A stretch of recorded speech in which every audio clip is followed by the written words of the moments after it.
This week in Warcraft, the WoD beta has gotten a big patch giving it 3 new zones, Heroes of the Storm is getting a new progression system, a new battleground and a new hero, and finally next Ramage will release this week, so get your decks ready to battle the iconic bosses from next Ramage in Hearthstone. I'm Mezzy and welcome to WoW Weekly episode number 40. This is going to be a bit of a special WoW Weekly because it's actually just going to be a news edition. Now this is because we live streamed this week instead of actually doing a normal podcast, but we still want to keep up with the WoW news, of course, or rather keep you up to date on the news, so here we are. Now, be patient with me because this is of course a different format, so I need to get into it a bit, and yeah, let's see how it goes. So let's get right into it. So in World of Warcraft we got the new beta patch this week, which was a pretty big one. Also a pretty unstable one, which kind of sucks. But 3 new zones got added to it. First of all, the new PvP zone Ashran, which can be actually tested out on the Mechatork PvP server. You can also check out the new Gorgrond zone, which you can access if you're level 92 or higher, of course. And the new Talador zone, which is for level 94 plus. Now, for these changes, the level cap has been increased to level 96, and with these new zones, new blueprints have unlocked. Blueprints such as the lumber mill and the mage tower, so you'll be seeing videos of those as well later on. So what are these zones about? Well, Gorgrond is really about fighting the Iron Horde and trying to thwart them. While Talador isn't just about the Iron Horde, it is about it, but not just. It's also about the Shadow Council from Gul'dan, and that could indicate Burning Legions, so it's going to be fun to see if we actually see more demons again. And maybe we'll already see the Arakoa, the new Arakoa model in Talador, but it could be that we'll have to wait for that until we get the Spires of Arak. But that's okay, though, we'll see those eventually. So, outside of those things, the raid testing is actually starting tonight. We'll have the Butcher to test in Highmall, I believe it is. Yes, Heroic Highmall. And we will see Gruul again in the Blackrock Foundry, also on Heroic mode tonight. Now, keep in mind that Heroic mode in Warlords of Draenor is actually current normal mode, so that'll give an indication as to what difficulty the bosses should be tonight, at least. Now, Blizzard came out with the following statement about their plan for raid testing for this beta. Our plan is to test every encounter on Heroic difficulty first, and then to test sections of the raid on Normal and Raid Finder, alongside targeted Mythic tests. So, we'll see the Heroic difficulty tested first, current normal mode. I know it's still quite a switch. And keep in mind that this Heroic difficulty now uses flex mechanics, so you'll actually be able to play with 10 to 30 players in this new raid system. So get a couple of friends together if you have enough friends with the beta to actually go test the raids. It'll be interesting to see because, of course, this testing will help determine the end difficulty for when it goes live, so be sure to check it out if you can. In other news, Blizzard has released new Beasts of the Savage Lands preview, namely for Shadowmoon Valley. Now, some fun ones to check out are the Podlings. They're really funny. They're kind of like the Sporgar people from the Burning Crusade. Outside of those, you have the new Elec and Ancient models as well, so even if it's just to check out the art, be sure to do so, because Blizzard really did well on that one. So, next up is Heroes of the Storm. What's been happening there? Well, before we actually get to the news, let's take a look at a segment of how it looks to absolutely be great at Heroes of the Storm if you have a full 5-man team. This is from Game 4 of the livestream, which was the last game. So I hope you enjoy it, and we'll be right back with the news for Heroes of the Storm. Oh, they're coming from behind. They're all So here. am I. All here.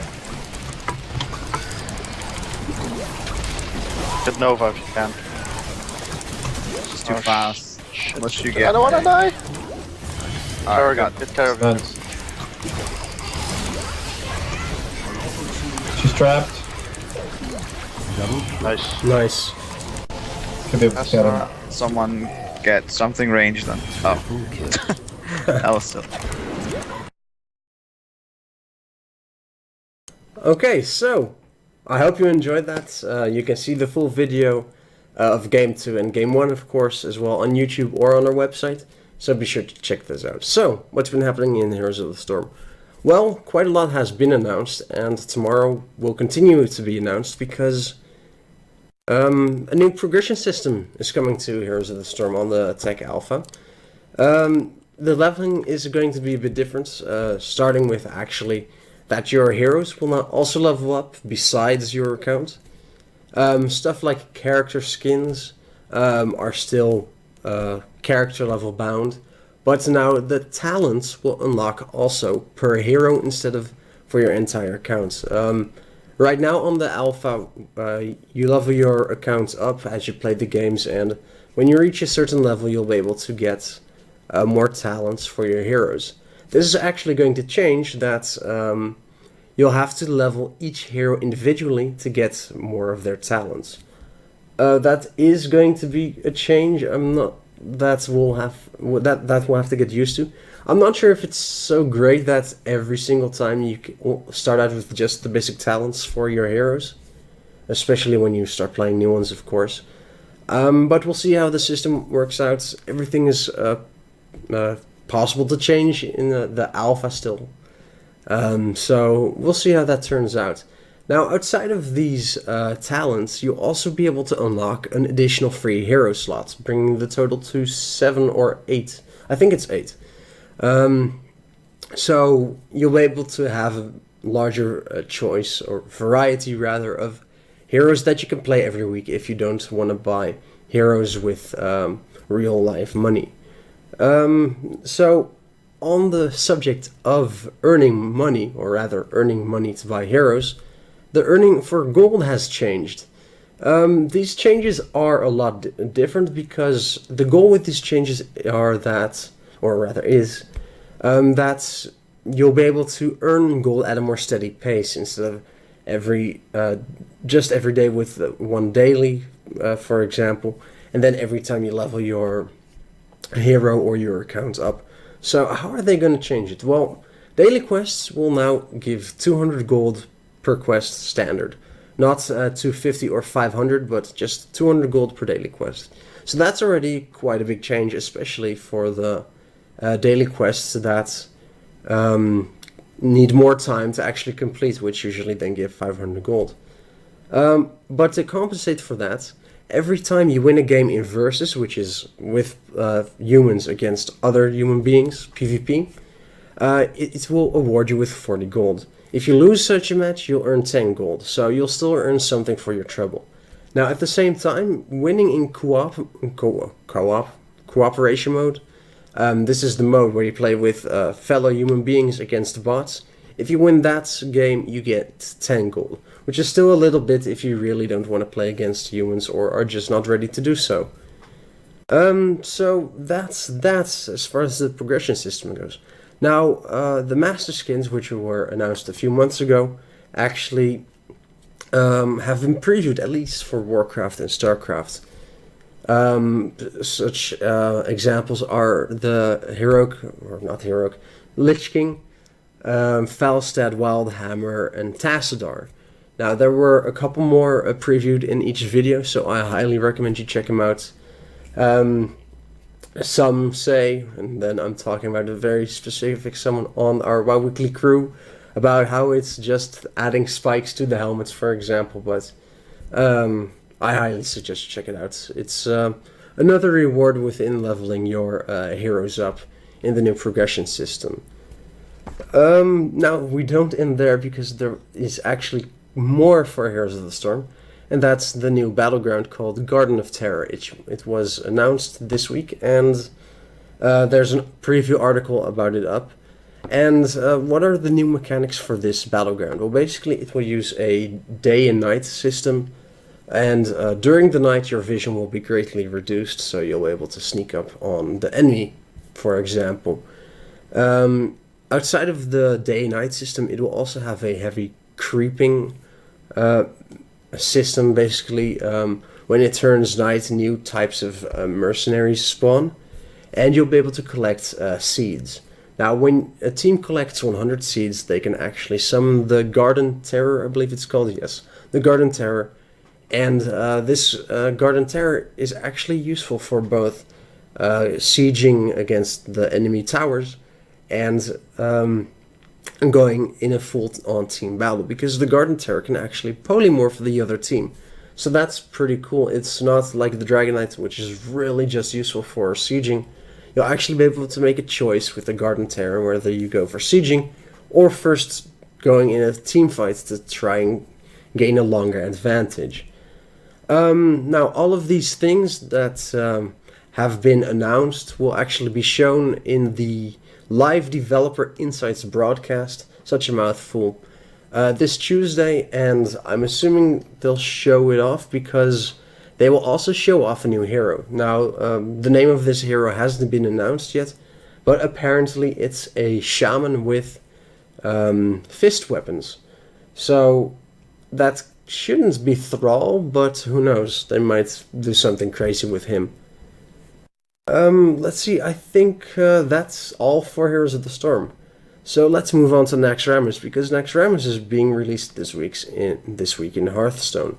This will be on Tuesday for Tuesday for the US and Wednesday for Europe, and it will consist of 5 wings, which you can either buy with the gold or real money. Now, during the launch event, the first wing, the Arachnid Quarter, will actually be free, and not only will each wing cost 700 gold, but you can also buy them with real life money, of course. So let's take a look at the pricing system.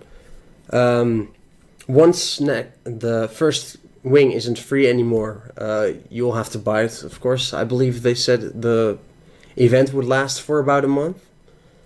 And after that, there are these different packs that you can choose to buy the rest of Naxxramas. So you could either buy 2 wings with gold, for example, and then the remaining 2 or 3 with money, or just save up a lot of gold and buy them all one by one.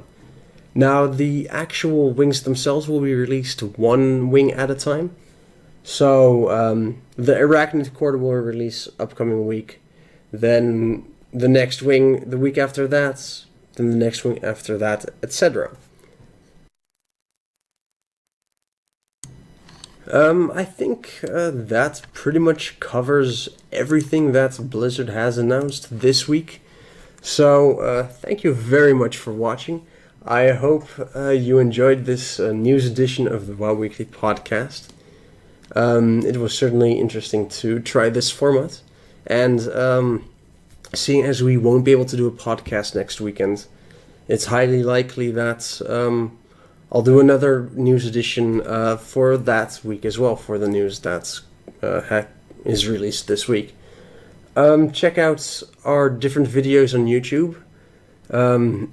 We just released a new one that shows off the Tier 3 Horde Garrison, which we got through a bug, so that'll be fun to check out.